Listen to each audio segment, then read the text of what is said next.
개념이 있어요. 지도를 잘 보면 부자가 된다. 자, 이제 우리 지도가 이렇게 있었잖아요. 이제 한강이 이렇게 흐르면 여기가 이제 고려시대 개성이라고 하죠. 옛날에 개성에서의 1번 국도는 어디? 고려시대 1번 국도는 경주 가는 길입니다. 이게 1번 국도예요.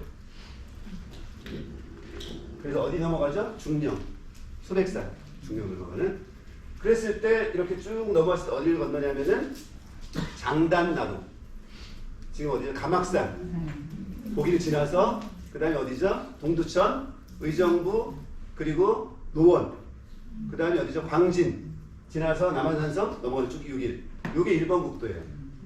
그러니까 그게 뭐죠?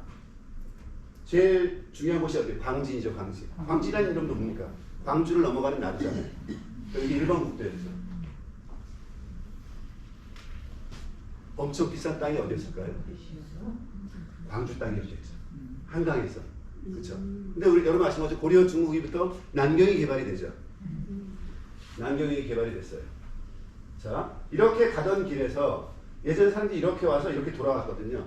그러니까 지금 어디죠? 노원으로 해서 빙 돌아서 고대 앞에서 빙 돌아왔었는데 남경을 자주 가게 되니까 뭡니까? 지름길이 생긴 거죠. 그게 지금 어디예요? 파주 임진나루를 지나서 통일로 고양시 덕양으로 해갖고 지금 서울로 오는 길이 생긴 거죠.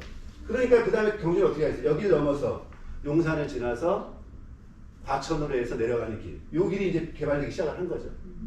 그러니까 중심도로가 이 도로에서 요 도로로 바뀌었어요. 그럼 땅값이 어디로 옮겨갔을까요? 지금 용산이 제일 비싼 곳이 그 자리 잡고 있는 거잖아요. 그러면 머리가 좀 좋았으면 이 역사의 흐름 잘 알고 있었으면 뭔가 고려 말쯤에는 어디 땅을 샀어야 돼요? 남경 땅을 샀어야 되는 거죠. 그러니까 우리가 이런 고민을 누구한테 많이, 우리 조상들한테 많이 하잖아요. 요새 어디 개발되는 땅 보면서 이 옛날 조상들 좀 거기다 좀 사놓지. 응? 그래서 우리가 지금 떡떡으로 살 텐데 그거를 심리학에서 타자화 현상이라고 그래요. 응? 대상화하는 거예요. 근데 그 얘기면 반대로 뭐 자기도 마찬가지죠. 내가 지금 사놓으면 내 뒤에 그거는 뭔가 잘 연구해서 사면 부자가 될 텐데 이 생각을 안 하잖아요. 항상 왜 이렇게 그런 얘기를 하는 거죠. 그래서 지도를 그리는 게 되게 중요하다라는 게 이제 제 뜻인데 지도를 자꾸 보고 그려보시고 이제 그냥 보시는 것도 좋지만 그려보시고 연구를 하시면 뭔가 자꾸 보여요. 왜냐하면 여러분 다 공부하셨던 것처럼 그 길에 물이 있고 산이 있고 그 속에 사람이 살잖아요. 그 우리의 이야기니까 그게 뭐 우리 교과서에서 뭐 국도지대 인문지대 얘기하는 것처럼. 그래서 이제 중국 지도를 한번 그려보시면 중국 지도에서 제일 먼저 그려야 될 건 저는 여기라고 생각을 해요. 보이시나요? 깜깜한가? 이렇게 생겨가지고 여기가 뾰족 튀어나왔어요. 그래서 이렇게 와서 이렇게 오면 여기가 우리나라예요. 그렇죠? 그럼 여기서 이렇게 삐죽 튀어나와서 이렇게 와서 좁아지고 다시 이렇게 쭉 내려가는 게 이게 중국이거든요. 잘 안 보입니다. 중국 지도가 이렇게 생겼어요. 그렇죠? 그럼 여기가 어디입니까? 그렇죠. 유동반도죠. 자, 여기에 있다는 건 뭐예요? 바다와 육지의 모든 것들을 관할할 수 있다는 얘기. 이거 굉장히 중요한 얘기잖아요. 그러니까 여기서 맨날 뭐예요? 전쟁하는 거잖아요. 러일 전쟁. 다 여기 목표로 하는 거잖아요. 그 다음에 여기는 어딜까요?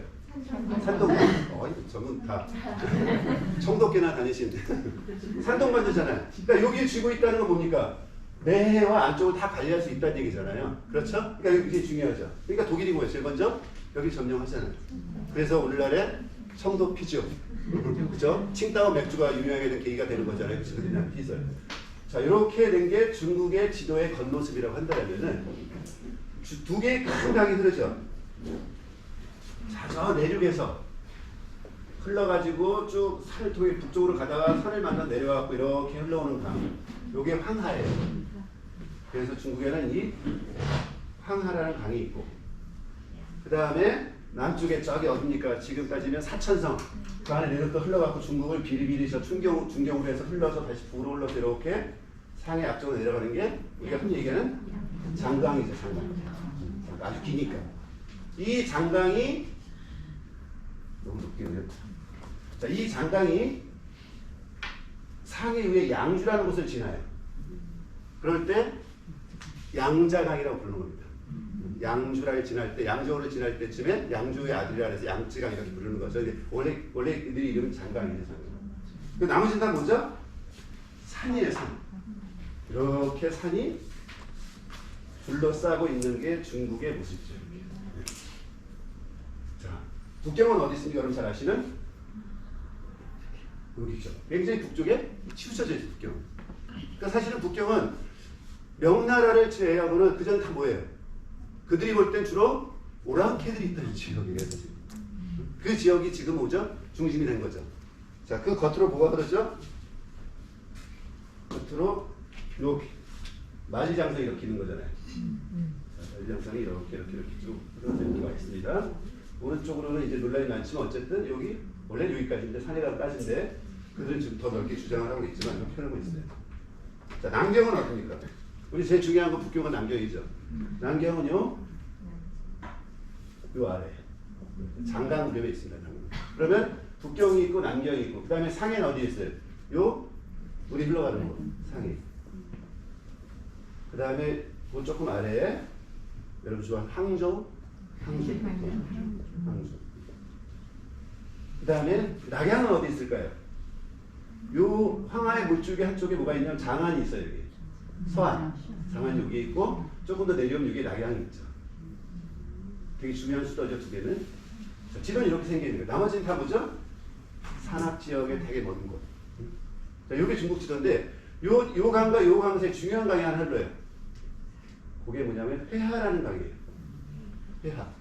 그래서 여러분 그런 거 예를 들어 귤화위지. 귤이 회하를 건너면 행자가 된다. 이런 얘기가 옛날에 있었잖아요. 그런 귤화위지. 그게 뭐예요? 그 얘기 뭐냐면 이 남쪽 지역과 이 북쪽 지역이 서로 문화가 다르다는 뜻이에요. 요 회하를 사이에 두고. 자, 산동반도와 요동반도를 딱 이어요, 손을. 굉장히 가깝죠? 요 이를 이어서 요 안쪽을 발해라고 불러요. 뽀한. 이게 바깥쪽이 황해죠, 그들 입장에서는. 그러니까 우리 뭐죠? 우리도 사신이 갈 때, 어떨 때 남경을 갈 때 삥 돌아가기도 하지만 너무 멀죠? 그러니까 여기를 건너서 이렇게 가기도 하고. 왜 가까우니까. 그러니까 굉장히 이제 지금까지 위해 연태 뭐 그런 거 있는 지역인데 거기가 이제 예전에 등주라 그래가지고 우리 누굽니까 장보고 뭐 이런 역할이 나오는 것이 등주는 지금 이렇게 생긴 거예요. 자, 그랬더니 뭡니까? 지금 중요한 건 뭐죠? 요 가운데 물줄기를 중심으로 위아래의 문화가 다르잖아요. 이게 중국의 가장 큰 문제예요. 자, 또 하나 뭐죠? 황하는 툭하면 범람을 해요. 어느 정도냐면은 이 산동반도 위쪽으로 가던 물줄기가 지금 어디로 이 밑으로 내려와 있어요. 그 큰 강이 거리로 800km 넘게 위치가 바뀌어 버렸어요. 이런 범람이 계속 되는 거예요, 고대 시대에. 그러니까 뭡니까? 왕의 가장 큰 일은 뭐예요? 치수죠. 우리가 마치 뭡니까? 저기 청계천에 준서지하고 영조가 그렇게 열심히 했던 이유인 것처럼 그거를 막는 것이 가장 큰 문제였던 거죠. 그러니까 당연히 중국에서 물관리를 하는 것이 얼마나 중요한지 문제가 다 대두가 되는 거죠. 구조 그렇게 돼 있어요. 그 다음 뭐죠? 남북의 문화가 너무 다르죠. 이 격차를 어떻게 하면 해소시킬 것인가. 그래서 이들은 뭘 했어요? 이렇게 운하를 뚫은 거지. 북쪽과 남쪽을 세로로. 그게 수양제 때 문화잖아요. 그 다음 명제 이럴 때 더 발달시켜가는 게 문화죠. 이거 엄청나게 명때는 이 항주에서 여기까지 배로 올라가요. 어디까지? 북경까지. 그러니까 물류가 통한다는 건 모든 문화적 교류. 그 다음에 남북이 가지고 있던 격차를 다 해소하는 것이 결정적인 것이 이 문화예요. 그래서 수양제 대문화는 엄청난 토목공사라 욕을 많이 먹었음에도 불구하고 후대의 중국을 봤을 때는 중국 전체를 하나로 묶는데 굉장히 큰 역할을 했던 거죠. 근데 우리 뭡니까? 남북에 못 가잖아요. 그러니까 우리의 가장 큰 문제 중에 하나는 지금 이 남북 문제를 어떻게 해결해야 될 것인가 과제예요, 사실은. 근데 여전히 이제 뭘 자꾸 쏘고 있고 막 이런 상태다 보니까 이게 큰 문제가 되는 거죠. 사실은 이게 중국 역사의 전부 다예요. 그 다음 뭐죠? 나머지는 이 바깥에 있는 오랑캐들이 자꾸 들어오고 밀려오니 처음에는 그들을 물리치는 대상으로 생각했다가 나중에는 같이 합해진 하나의 중국이 됐죠. 그 중국의 크기. 그 다음에 다 예전에 다 어디로 오는 거죠? 다 강으로 오는 거잖아요. 그렇죠? 그러니까 강은 되게 중요하다. 그러니까 우리 쳐들어오는 외국도 뭡니까? 전부 다 어디로 옵니까? 바다로 오잖아요. 그 어디가 핵심이에요? 강화도 앞이죠. 왜? 한강으로 한강만 딱 막으면 한 달만 한강 입구를 막으면 서울의 모든 물가가 다 끊어져 버려요. 그러니까 그들은 다 어디로 와요? 다 바다로 오는 거죠. 알고 오는 건데 강하다 그러면 계속 이렇게 병인 양이 심양이 아니고 딱 그게 이유죠. 그래서 뭐라 그래? 바다에서 오는 오랑캐니까 양이라고 부르는 거죠. 그러니까 어쩌면 이 지도 하나가 죽음 역사의 모든 것들을 말해주고 있는 거죠. 그러니까 이런 지도를 혼자 막 그려보시면서 위치도 따져보시고 이런 것들을 엄청나게 공부해야 돼요. 그런 걸 좀 해보시라는 뜻입니다. 재밌습니다.